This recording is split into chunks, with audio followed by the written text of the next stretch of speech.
Ciao ragazzi, andiamo a fare un giretto col Maharaja?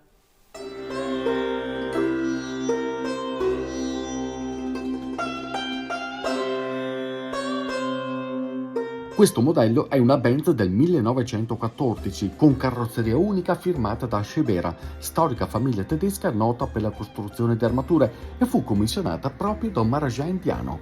Spiccano le lavorazioni a mano dell'ottone nichelato che compongono cofano, radiatore e fanali, nonché gli abbellimenti in paglia di Vienna negli interni e sui fianchi della carrozzeria realizzata in legno di mogano. La cilindrata è di 2090 cm3 e raggiungeva una velocità massima di 65 km/h. Curioso il clacson esterno a forma di serpente boa, aggiunto però in epoca successiva. Simpatica, vero? La pensava così anche Mario Biondi, che qui con questa macchina ha registrato il suo video Deep Space. Adesso ci sono anch'io. Si può fare un giretto?